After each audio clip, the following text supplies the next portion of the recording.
Moi, la personne qui s'attaque à ma famille, il va le payer. Laissez aller les guitros. Nous avons une munition pour devenir insolent et attaquer tout le monde. Combien de bâtisses de Bakokan Nangaï ou bien au Balekinga na Congo de Toalia. Viens, excusez-moi, on a dévoilé, désolé, regarde, on va bomber la musique, na polémique, il y a un Windi. Ah bon? Viens, on va faire une polémique, il y a une insulte, banini, il y a une dislocation, il y a une musique. Et ça, là. Et Babiloko, autour de sa polémique, il y a beaucoup dans la vie privée. Tu touches à ma famille, il n'y a pas de pardon. On va nous dépasser une ligne. C'est-à-dire que les lotés, l'obité, l'obiokunate, n'a porté notre système où on a la musique à Congo. Insolence, backlash, banini. N'a banane dans le quartier latin. Il y a pas de tout un qui voyage dans le quartier latin, c'est parce qu'il y a un talent. Tu as un terreau là-bas. Pour ça, je dis trop de vérité et blessé bateau. Comment vous le fallait bien dans pas comme à niveau là monsieur il fallait avoir danger mais dès que vous avez danger te bolinga ben na question liboso et vous avez la réponse thématique vers moi j'ai aidé des artistes et musiciens oyo na yembela bango na pia bango ba pantalon na pakola bango ils sont devenus ingrats aujourd'hui vous voulez qu'on vive dans quel monde ni nango na poser on va mettre ça ba monsieur soudé ba même habillé ba gena ba poto. Nous avons des plaignés comme des gonzesses, il a le orchestre, il est aussi bananier, panda, puis passeport. Les lots parce que c'est pas parce que Nigeria, maman c'est un artiste de musée, Sangani. On a la salle banzimo, vieux Wera, vieux Rambo, la salle banzimo. Toloba va dénoncer ma machine à voter, tout le roi Babiso va proposer un chicon pour ça, campagne, la présidentielle, non, on a au salade.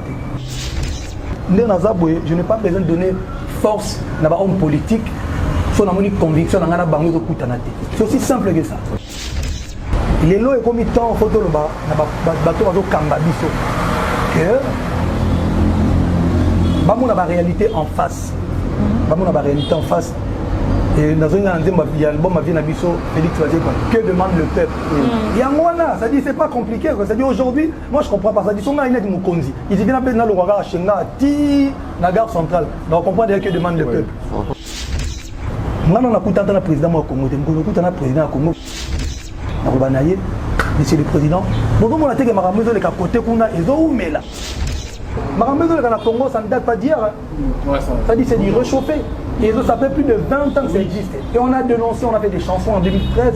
Je me suis déplacé, Kenda, tu fais ça par moyen, tu peux te porter par voie Nabiso, Monisco, tu le vas magambo. Donc, qu'est-ce qui se passe entre Fally et son aîné J-Ben Piana? Les jaloux, je tente toujours de les éviter. Les mensonges. Oh, mais affaire Zawaté, on a fait tout dans Moussaka. Je prends un exemple. Nous devons la Ranson, roi de la forêt. On a toujours respect, on a respecté Kaye. Non, rien. Et puis, on a la télévision, mais tout la Moussaka. La question de Moussaka, dire que la question est ex Moutounanga, mais en tout cas, il y a Moutounanga. À chaque émission, il fallait sous-émission, il Mike. Tongo nyonso, olota kanga mikolo nyonso, yotika kotongo ngayo jaloux. Tongo nyonso na mukana ngai midolia na ngai moi moi kombo na ngai.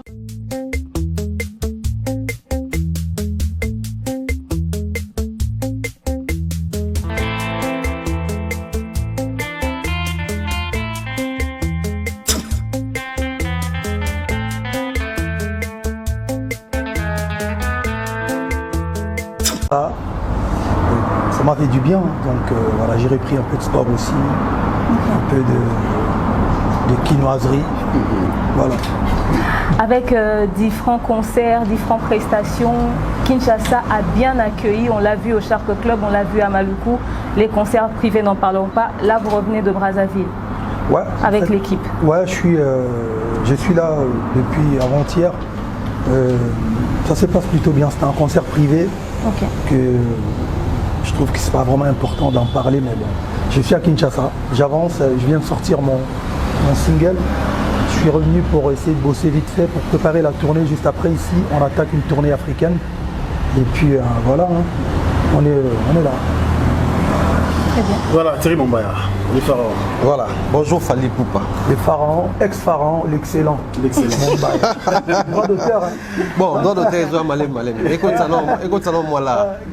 Non, mais sinon, très heureux, comme des mères et Rosalanayo, il y a beaucoup de questions autour de Fally Poupa et surtout que, permettez-nous tous, nous sommes en Kessima, ou t'es à Bercy. Je dirais la fameuse prestation à Bercy, qui autour de la mystique et belé. Plus les jours passent, plus on démystifier on a autre monde. Mais si photo le badi de manière globale, Fally Poupa après avoir coupé à Bercy, il y a 20 000 places, nouvelle configuration. Intérieurement, vous vous dites quoi? Ouais, ben, là on rentre vraiment dans la vie facile. C'est vrai. Bon. Il faut la France, il faut que le bâtiment te répondre parce que bientôt démystifier. Avant l'équipe, je ne ferai que répondre à la question que vous posez là. Donc vous comprendre, vous souffrir pour taper ça dans ma réponse parce que vous êtes souvent en mode vous toujours dans ma bref, je dirais personnellement. So na yebisi batu lelo et choqué batu peut-être. Parce que ngamoko Bercy o ebeta que na bossa na mutunanga. C'est-à-dire que pour moi il y a un événement mo yaki munene, certes. Il y a des challenges, il y a des défis il fallait faire et surtout il fallait le faire parce que je me suis dit il était temps que après plusieurs concerts, plusieurs dates un peu partout, dans l'Afrique, dans le d'ailleurs. Ouais. Il fallait qu'il bon, c'est pas il y a concrétisation TVNA il y a consécration, mais pour moi c'est une suite logique, s'il vous plaît. Donc quand on a bon, ça on est pas dans la bonne vraiment franchement. Pas dans la bonne. Il y a ça bango penza, pas comme ça. Donc Kinshasa, hein, comprenez que tu as parlé donc voilà. Et donc tout le monde est un peu futuriste en fait. C'est-à-dire que challenge c'est les gars il y a 2000 en février, il s'est passé beaucoup de choses après le concert, mais Lélo a déjà se projeté dans le futur. Ils arrivent très bien. Bon, et au Tikala, maintenant, on a commis déjà projeté déjà à venir. Voilà, étant un bon futuriste, mais il faut toujours retenir que la production de Bercy et les alliés locaux, autour des Sanén, il y avait beaucoup de mystifications et au Salama. Mais actuellement, after Bercy, les dates ont été annoncées, je ne sais pas s'il faut dire d'une manière avec imprécision, mais il y a deux Bercy ou double Hôtel Accor Arena la saison 2021. Certes, il y a pression Corona et autres. Mais lecture ni au Sali, parce qu'il faut tous se mettre d'accord que, exemple, il a fallu pour pouvoir servir la prestation, avec toutes les réalités qu'on entourait, on a besoin de rappeler les détails. Ouais. Mais je pense que le lot. Et surtout Vivagi, ce qui est plus et ce qui est mieux aujourd'hui avec multimédia, les réseaux sociaux, tout le monde peut être au courant de tout la minute où il y a parce que tout à mon avis, situation concert, Nangana Batou Bayaki, pour m'emboucher les gars qui, même anecdote, moi j'habite dans le quartier dans Paris, donc je suis arrivé juste après le concert, dimanche, on a commis à Palais. La voisine m'a dit « Oh, monsieur Ipoupa, mais je vous ai vu à la télévision, on parle de vous. » Ma mère, on a voisin, tout le monde a plein de gens. Joe, c'est pas un mec lambda, mais je comprends bien que c'est un jour après avoir incendié les gars dans la télévision, d'une manière ou d'une autre, et ça l'a dit moi, et apporté sous moi publicité, très bien. Mais et là, il faut retenir les années. Détermination, parce que moi, je me suis dit, je m'étais dit, jour en tout cas, tu en as 2 ou 5 ou 10 ou 1000 ou 10 000 ou 20 000 personnes, ou pas dans un concert. Parce que, au-delà, il y a côté belé, l'art, tout ça, la musique, il y a notre passion. Il faut de temps en temps, tout comme Babandal, on faisait de la musique parce qu'on ne voulait pas devenir riche, encore moins devenir star en Afrique, Mobimba, Mokili, non. On voulait juste être reconnu et connu na kata il y a commis na biso bandal et puis moi Moukenakin Kepoto moi Baketch tout ça même dans mes rêves les plus fous n'imaginais jamais Marambo Edoya. Donc pour moi, déjà, maintenant, tant que bon, c'est bon, pour que je porte Batbakota, on a été obligé, et on m'a tapé podium pour annuler le concert. Il y avait à peine un cas dans la radio salle, mais j'étais déjà en mode bon, ah ouais, na bon maman, on a dit bon, tout le monde virus, banani, qui banda, quand même pour un concert. Je vais sacrifier quelques minutes à spectacle de l'année Pinama. Dans la vie, bon, ça va, on a route, on a dit que tu vas retourner avant la matin, podium. Mais on a déjà besoin de mettre un podium. C'est ça, en fait, ça va gêner. Il faut ça la musique parce qu'il y a la musique. Et puis, tant qu'on a des tours baraques, mon bon, bon, tout le monde après. Tant que les femmes aillent, ça les déjà. Donc, pour moi, c'est une expérience, il fallait la passer par là. L'artiste au Baroyas aussi, mon ami, pour moi, on a Tala Yango, 20 ans jour pour jour, on a habité en février 2020, au Bétarapé, en février 2000. Na Bercy na tala ba vieux ba ennemi ba beta gana libuso ya ngepesi ngai na ça la suite logique parce que moi en fait j'ai na ça la suite logique na beta album ebimi Tok Eiffel Olympia Zénith ba bloqué Apollo et puis na Bercy ça dit suite logique aujourd'hui la rôle va bon à partir d'aujourd'hui na tigi na musique ba ba ozala na référence ba non à une époque artiste moi dalaga mais quand on a grand frère rebelle parce que si on a grand frère rebelle c'est la logique donc biso to landaka ba ope baroya et ko pesa bango mayele et puis bon côté si pour concert par exemple il y a une détermination concert et robeta wana est-ce que vous ba secret monsieur sango dévoiler en côté vous comprendre de comment mon ça besoin yeba grand frère ou petit frère ou master ni commettre na souka. Vraiment, tout le monde en France va tout ba plan, mais yo concert et bête titi na souka. Voilà ce que moi j'ai 2 années quoi. On est au milieu de on est sur quota 2 années non, il faut boy. Pourquoi? Parce que aux Obanga on a média boy par rapport à l'État côté qui m'a rambona il y a des concerts beaucoup ya tembe l'État France l'État Congo ba sangana na l'État France pour que coûte concert on est en tout cas sur l'État Congo est continue parce que moi je suis un vrai ambassadeur à Congo on dit combien de bateaux que vous n'avez pas where you from Congo ba tu na Congo a fallu dans vidéo je suis le seul il y a l'artiste belé donc sur l'été côté marambanga sangana yeba c'est encore heureux ba côté quand même na tamara ba pas faire la biso rien so ba côté balobi que artiste moi zobeta ba côté sans biso to yeba c'est une bonne chose c'est que l'état il y a France peut-être concernant la France donc en fait les abonnements marobanga te batu baluba moi je calcule pas mambo baluba conseil gratuit so pour moi là na makambo réseaux sociaux le bara on va tous devenir des idiots. Nathalie qui poste mon mouvement lobby, les réseaux sociaux ont donné la parole même aux idiots qui ne pouvaient même pas répondre à la chic à l'époque.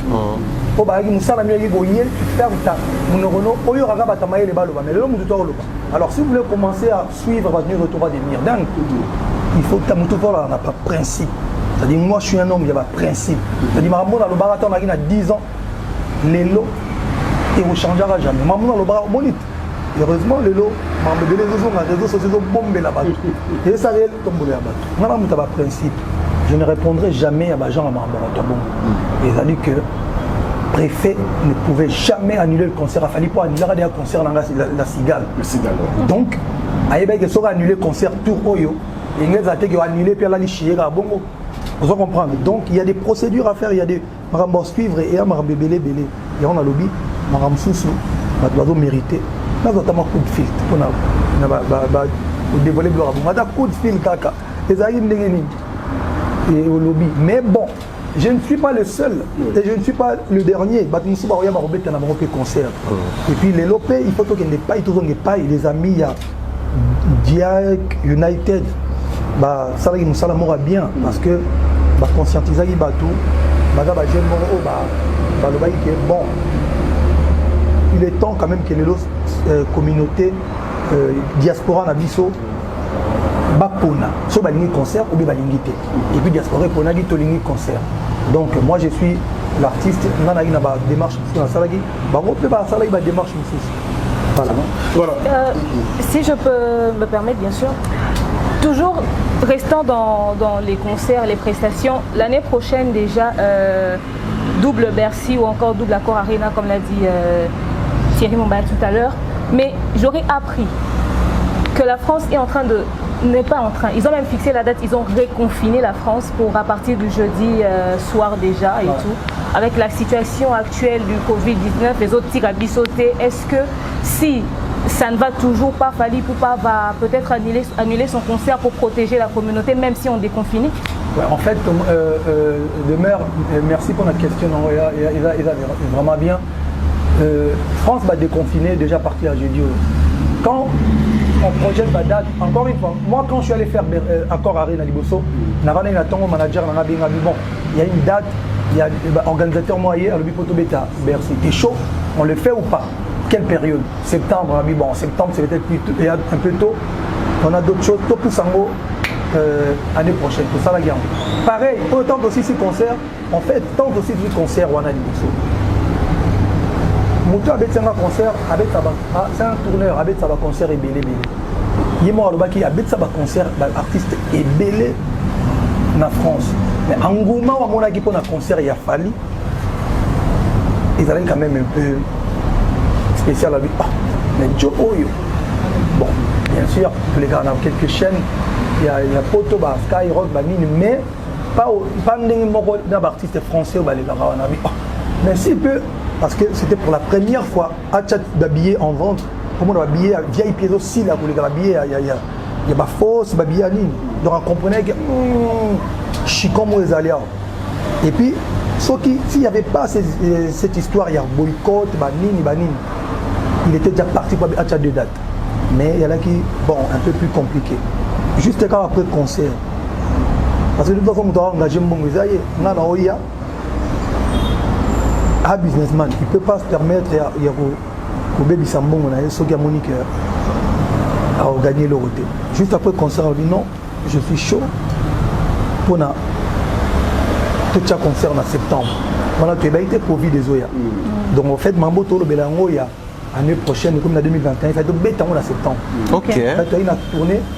Après Paris, Londres, il y a un festival en Allemagne, qui est petit. Forest nationale et l'homme en Belgique. Après, on a Bercy, Photozonga. Mais malheureusement, Covid prêt à bouger Maramboutou. Et puis, tant Covid est bougé Maramboutou, les lots, on a encore d'autres dates. Moi, le festival, il fallait tomber en eux et pour ça, l'année prochaine. Ok. Tout ça qui va date, il fallait dans l'été. Donc, deux dates dans l'été. Mais là, où vont les choses? Ceux qui français, bon, au moment où tout ça va, confinement, Covid, des situations des habitudes. Aujourd'hui, personne ne peut projeter 6 mois. C'est quasiment impossible. Ouais. Aujourd'hui, en France, on ne peut rien faire, les lots. Couvre-feu, et comme il y a 21h, confiné Zoya. Donc ça veut dire que, biso, tu as un studio, tu as un projet, il y a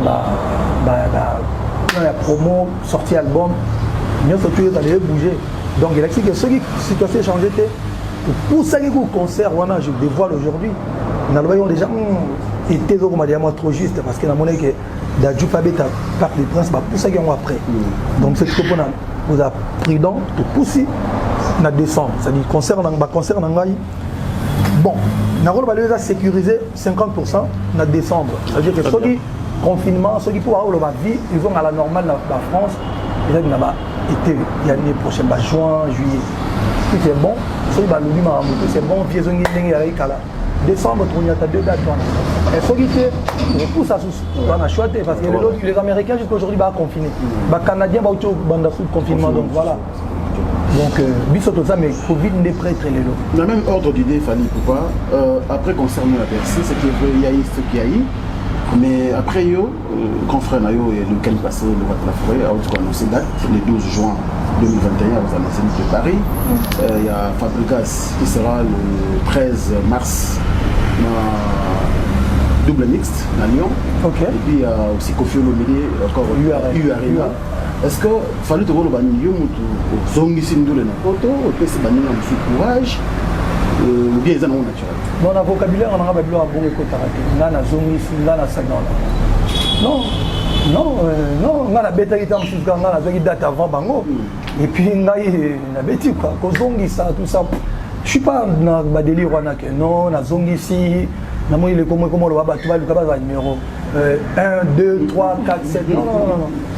On a eu bateau qui concert qui habité le 28 février 2019. Non, 2020. 2020, c'était 2020, voilà, 2020. Bah, et puis, ici, quoi. Je n'ai pas besoin, et si on soit bien la zone Isagi, on va dater ma papa mobile, à zone Isagi. Non, ça c'est pas discours, excusez-moi. En tout cas, et vous avez pendant même jour ou après non, moi je suis Marabouana et ça va awa na CONGO moi son année tu moi oh na zongi saki na non. Il y a quelques semaines autour de l'événement très malheureux, la disparition de maman Ami, que mon qui tout de suite n'a pas quoi, qu'on a pas fait ok, mon frère, que ça bien sûr force à ton frère Nayo. Et père. Ah, père Nayo, pardon, excusez-moi.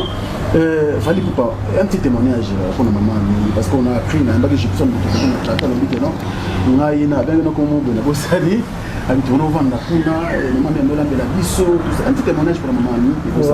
Donc maman Miyazako on a biso azali donc koko na biso dans ton côté quartier latin c'est vrai que on a côté quartier latin ba blo muso na bomba on a documentaire na pour ni même donc na ofu la moi fenêtre moi que biso dans ton côté quartier latin on ba ozwanga na quartier latin après vient avec une équipe to côté maki na et pas maman maman mi akenda na ye akenda je crois banini tu vas na palais mais voilà tu vas dans le salon là donc tu vas dans le salon bisous ils ont été là 24 nous qu'on a déjà parlé et puis 24 nous plus batu ba hôtel à biso donc c'était vraiment na sima que tu bena na pas la maman toi nous ala wana na vie Joniko donc et puis tu vas dans ndako na tu vas dans ndako na yeli na papa Charles ba yana ba biso bientôt nous ala maman nous et puis plus na Osho parce que tu as un système où na Osho je crois qu'on répétera de 9h à 21h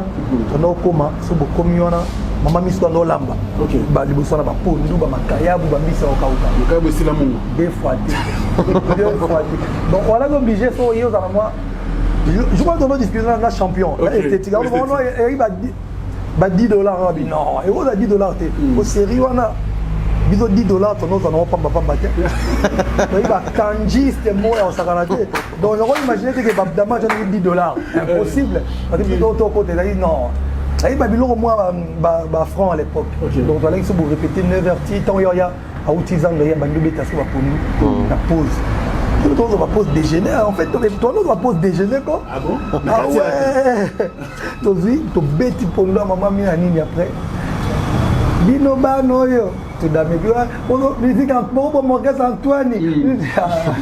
Mais en tout cas, pendant quartier latin, en tout cas, Mamami, il y a vraiment il y a Kofi Olomide et il y a Maman. C'est-à-dire vraiment quartier latin, même vieille moi reconnaître en moi. C'est-à-dire orchestre, on a quartier latin. En tout cas, je dois dire dans le quartier latin, le bagarre que figure moi, une figure maternelle, moi, dans le quartier latin, d'ailleurs.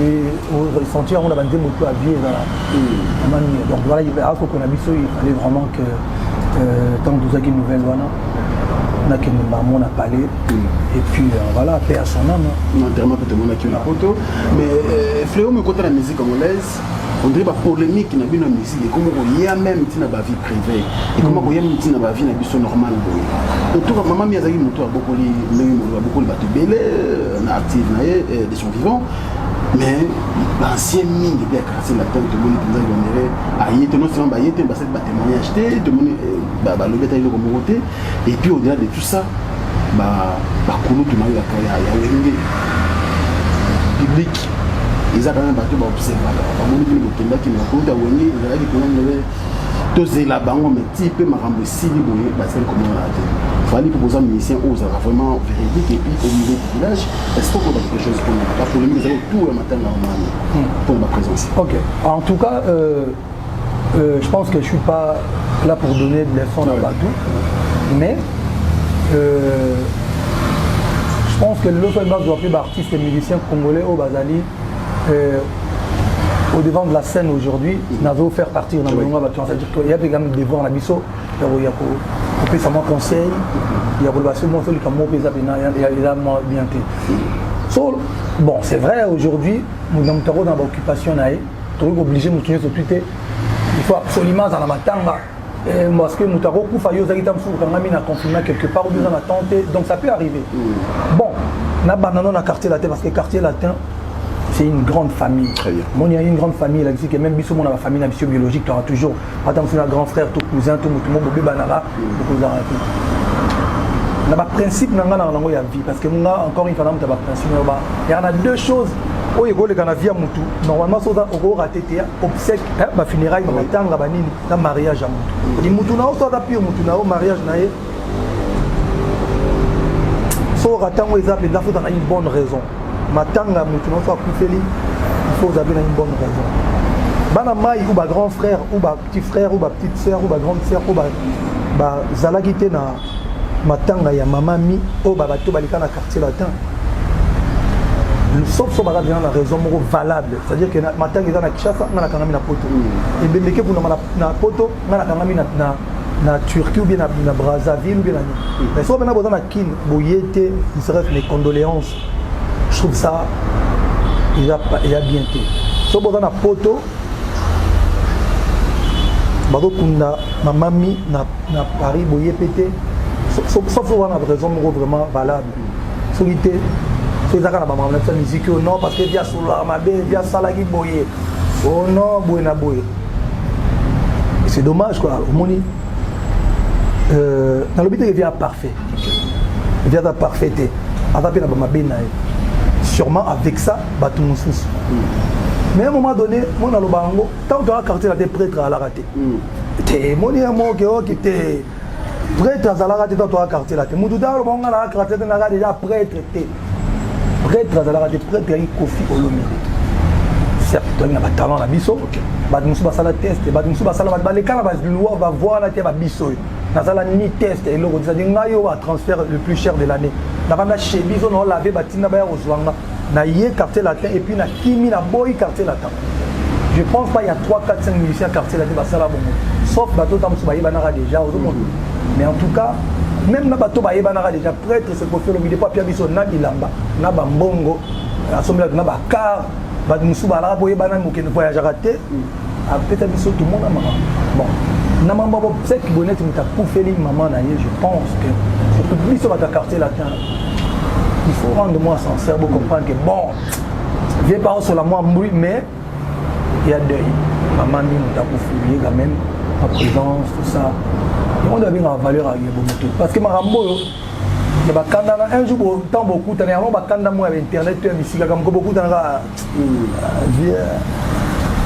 donc au cas où délai marambouana et au long le côté ba galon baning non OK tout ça et puis voilà quoi voilà au tabac quartier là vraiment il faut te reconnaître on a le bango toujours les lots sont qui biso tout net ba biso génération tout le monde a ba poto ba voyage na vous même Brazzaville ils ont Brazzaville maintenant on a quartier là OK donc voilà malgré on a un talent et donc on a tête de talent la biso au monde na gomi tchanga mo na kati tout aigle que je suis, maintenant le bagage non biso tout tant tu as la quartier latin prêtre à la rater. Tant le monde a besoin de gars non aïe, bah image zali. Donc tu vois pas tant tu as la quartier latin. Et puis tant tu as la orchestre battu, tu vas pas prêtre traité. Donc tu as la boya ba courbette. Tant comme il faut bomber torse non. Non. Ok, dans la carte ba mouvement de tu as la battu, c'est ba dans statue mo ndenge mo te na battu sous.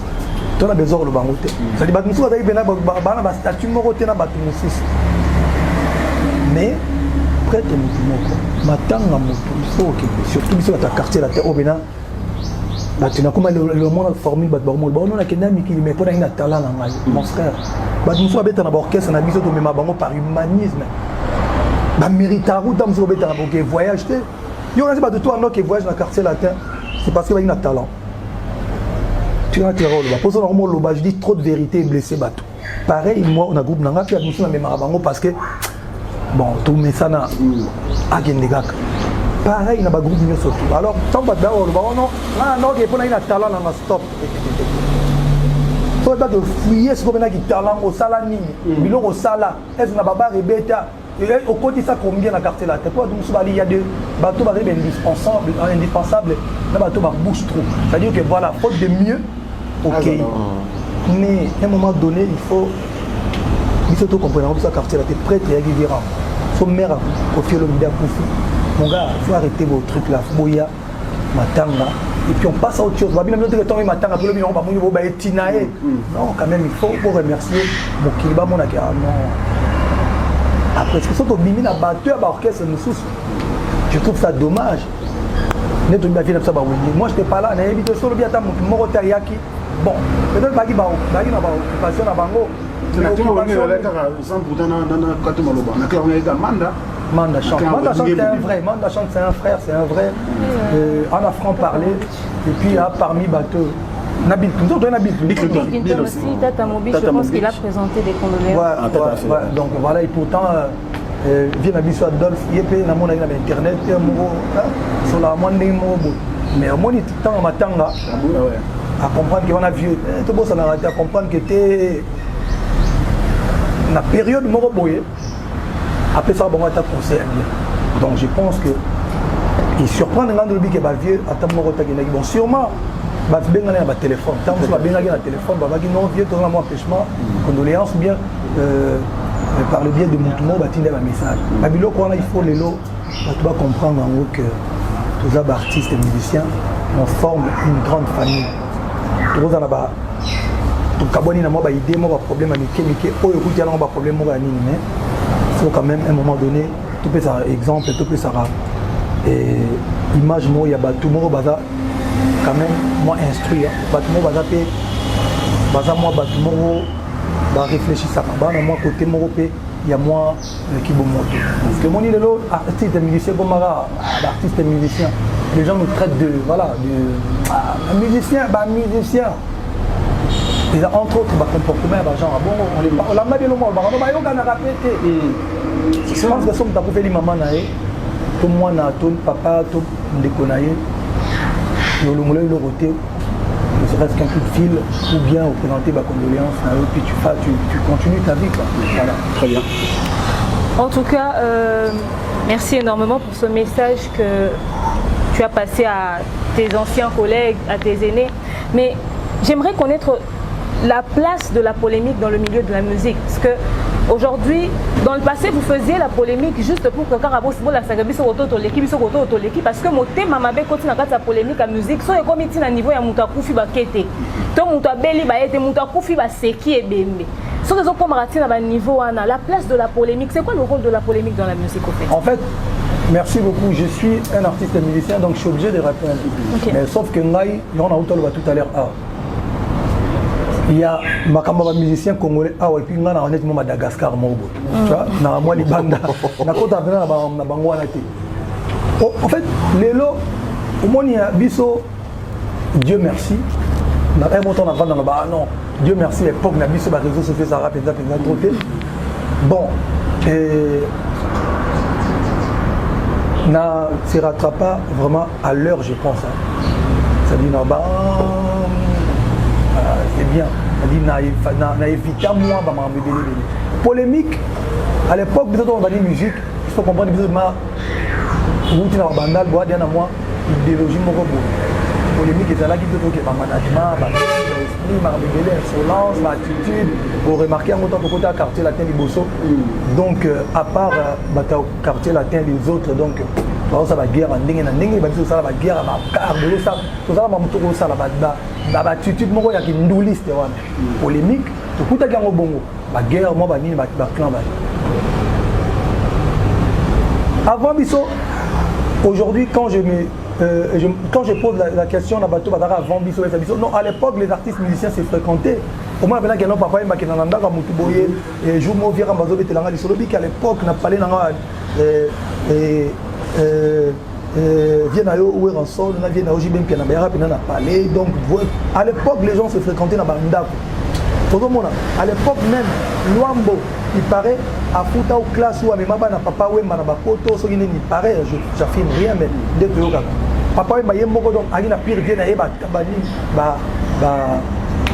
Luambo, Taboulé. Et pourtant, compétition, dans la toujours musique. Il y a là où il a mon succès, mais on va vivre quand même. Tant que tu pousses à moi, Viens, excusez-moi, on a dévoilé, désolé, président, on va dire que musique na polémique et na wingé. Ah bon? Viens, on va dire que la polémique et que tu insulte, banini, et là wingé tant une dislocation et wingé musique. Et salami. Et salami et même makambouana. Mais tout doit continuer à polémique, moi ndam. Et puis tant que à l'époque, il y a une guerre, il y a une donc il y a un chaud, et qui est plus loin, sur l'orchestre, pour se valider, ou aux ala bien reçu de l'autre côté, il faut finir la patronne, il faut finir la marambe belé. On a bisopé toi toujours route, ça. C'est-à-dire que tu as l'attitude de côté deux fois à terre, on se comprend. Vous avez la guerre à banner, mais tant qu'on a vu, on a dit qu'on s'est préparé pour ça l'album dans la 2003 chemin. Natia siko ba biloko tu la musique congolaise. Il y a bien na garder en salité na longoli nyonso na ba polémique té. Encore on va découvrir un jour temps dans matin ko bila carrière na vision. Parce que Natala qui étude ya terrain na lobi ah est-ce que mon tabo ça succès pose avoir insolent au fin na bateau longwe koto au fin non. Et on est à respect. Respect wana. Voilà. Si on a une émission, on a fait un parolier. Et ça l'a raté. Jamais on a les gens qui ont fait non. Après 2006. Après 2006. Donc, quand on a la décision, ça l'album, à partir d'aujourd'hui, on a changé ce que l'image dans il y a qu'il fallait, il y a quartier là. Donc, il faut dans ça la vision dans là, nous avons le respect. Longtemps on a une qui va bazoya, et puis même les gens on a pas d'appeler les bouillonner na kati no bi bateau yo, donc on a porté les bango pena donc on a tiré bango pour tirer à solo mon baïd de bien moi. Bah nous on tirer on s'abager, tirer, tourner autour tout ça. Non, bon étant les alliés contre Ben Laden. Bozo ngara kuna. Bozo mona donc tellement agitation mutero ni ngara. Donc on a des bena ba attitude douana. Mais quand on a eu la musique, on a habité, est-ce qu'il faut avant ça la succès pour dans la mambo? Non. On a tout ça polémique musique. Mais les jeunes, il y a un exemple, il y a Barbe, Fali, il fait sa carrière sans sa polémique, sans film de bateau, sans calculer bateau. Et puis, les autres qui sont plus ou moins bien. Donc, il veut que vous l'entendez là, parce que les gens m'a bé à polémique pour toujours vivre à l'élo. Tu auras peut-être ma phase à liboso, matanga mutakufi azui, toyate avant na kuna boyo. Donc on est en phase à liboso, puis phase à mi balé ani. Phase à mi balé trop comme dans ma Medellin. Ça dit Medellin beno qui mutuma finga qui a kagoul bokota papa ba boté na coffre à car. Et bon comme ma polémique, ce qui doit continuer boyer. Parce que la dernière fois j'étais na ina mutuma boya justice à ba non. Boyer na boyer tout ça mais ouais, il faut qu'on ait les lots. On dirait tout est permis dans le Congo en fait. Tu peux te permettre de filmer dans la télévision, tu peux te permettre de faire ça là, surtout. Justice et lobby, il est punissable. Mais si la justice c'est ça, on a été battu, on a ça justice. Et puis c'est facile. C'est-à-dire qu'on a des voies plus simples pour dans ça là. Moyennant le moins mouké, on va triquer mon tout. Mais biso, on a le bango banda les lotés, on a banda kala. Makambo so botti bo fier na archive à l'émission dans ça là na le bango toujours na ba bato baby danger il y a baby danger il y a ba polémique na ben insulte côté parce que je prends un exemple yo les gros films dans la télévision après le bino ba moni au télé mais au temps na carno tu balades tu fais ta vie tu penses que tu es intouchable non faut faire très attention à mon bwana il faut les lots on a lobby que mutakufi azu ya ka phase à liboso trop kota to ke malé ngata on a le bango sera kala mutu soko longue orchestre tika patron na ça la vie naï fais ta vie sauf que là vous êtes des artistes et musiciens surtout que tu le backer tu as un talent na mission alors tu concentres ton boulot na sala na yo t'es pas obligé de ya rofinga to ya sala ba polémique et puis ba vient na biso bango moko pe il faut pas se il est temps que le lot baloba ok nzelo to kende to tika mo héritage mora bien tenasi parce que nga bato ba mekolanga nde bato baloba bato ba ko mekolanga entre baza bato moko bato ka kipa kan kokolo avec beaucoup de personnalité et puis avec beaucoup de principes. Franck Stemai demeure Thierry Mumbaya. Un homme qui n'a pas de parole, pour moi, c'est excusez-moi la terme. La parole est le bini. On a le bon. Nzala ou pas, jamais on n'a pas bateau. 2020, il fait valable. 2021, il fait valable. Ça dit son moteur, moi changer le principe renouvelable, mais ils ont changé le sens. Mon frère, il faut se poser des questions. Depuis 2006, dans le bas, polémique qui doit servir dans le côté de la musique à Fali. Il y a un pouvoir, ensuite, il doit servir le côté. Il y a un pouvoir. Pour remarquer que les lots va comprendre que au fin